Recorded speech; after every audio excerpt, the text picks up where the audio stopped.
തേന്മാവിൻ കൊമ്പത്ത് കൊതിച്ചതും വിധിച്ചതും June 29 മുതൽ എല്ലാ ദിവസവും രാത്രി 9 മണിക്ക്.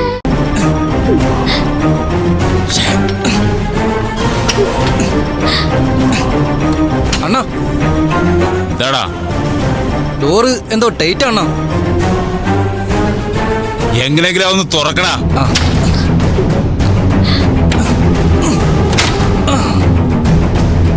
എന്ത് ചെയ്യുന്നു?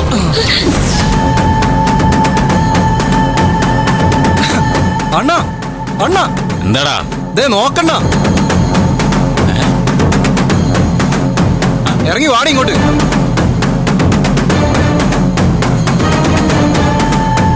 ഇറങ്ങടി. അതാണ് തേടിപ്പോണ്ടി വന്നില്ലണ്ണ, അവള് നമ്മളെ തേടി വന്ന കണ്ട.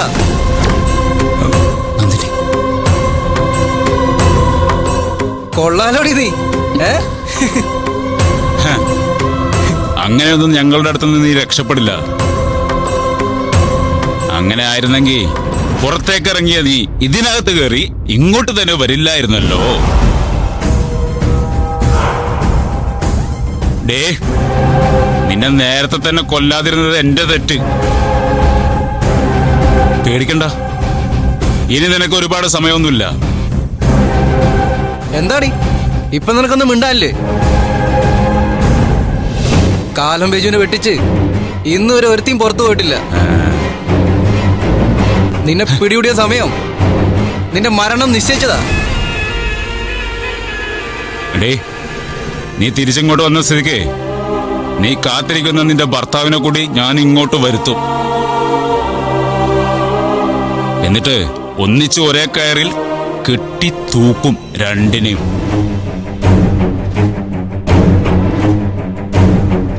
അതെങ്ങനെയാണെന്ന് നിനക്ക് മനസ്സിലായോ? ഒരു കയറിന്റെ രണ്ടറ്റത്തും നിങ്ങൾ രണ്ടുപേർക്കും കുരുക്കിടും. ഒന്നുകിൽ നിനക്ക് ഭർത്താവിനെ കൊല്ലാം, അല്ലെങ്കിൽ അവന് നിന്നെ കൊല്ലാം. അത് കുറച്ചു നേരം ഉണ്ടാവും, പിന്നെ രണ്ടുപേരും ഒന്നിച്ച് ചത്ത് മലച്ച് കിടക്കും. കേട്ടോടി? ഞാനേ നിന്റെ ഭർത്താവിനെ ഒന്ന് വിളിക്കട്ടെ.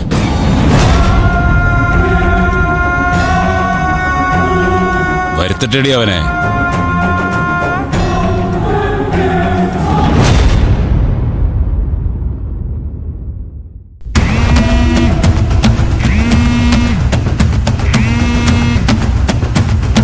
എന്താടാ, പറഞ്ഞ സമയത്ത് എത്താറായില്ലേ നിനക്ക്?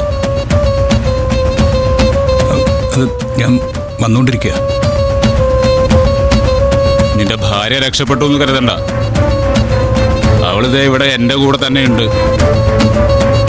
എന്നാ കേട്ടോടാ.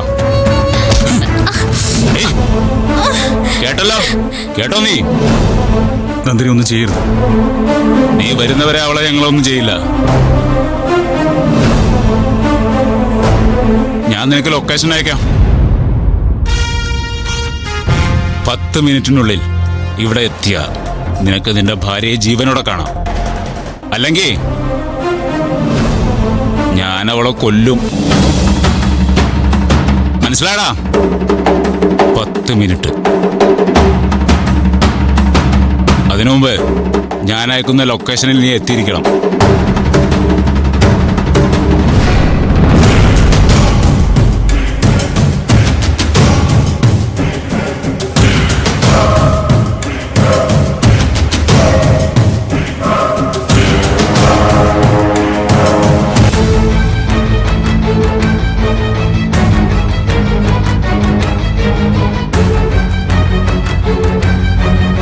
മിനിറ്റ്, അതാണ് നിന്റെ ഭർത്താവിന് ഞാൻ കൊടുത്തിരിക്കുന്ന സമയം. അത് കഴിഞ്ഞിട്ടും അവൻ എത്തിയില്ലെങ്കിൽ നിന്നെ ഞാനിവിടെ കെട്ടിത്തൂക്കും. അതിനു മുൻപ് സൂര്യ സാറ് വരും, എനിക്ക് ഉറപ്പാ. അണ്ണാ, ഇവളുടെ കോൺഫിഡൻസ് കണ്ടോ? ഭാര്യമാരായാൽ ഇങ്ങനെ വേണം. ഭർത്താവിനെ കുറിച്ച് ഇത്രയൊക്കെ കോൺഫിഡൻസ് ഉണ്ടാവണം. ചാകുന്നതിന് മുമ്പ് പലരുടെയും കോൺഫിഡൻസ് നേരിട്ട് കണ്ടിട്ടുള്ളവനാ ബൈജു. ബൈജുവിനെ കാലനെന്ന ആളുകൾ വെറുതെ വിളിക്കുന്നതല്ലടി. ബൈജു കൊല്ലാൻ നിശ്ചയിച്ച മുഹൂർത്തത്തിൽ ഇന്നുവരെ ഒരാളും ഒരു നിമിഷവും മുന്നോട്ട് പോയിട്ടില്ല.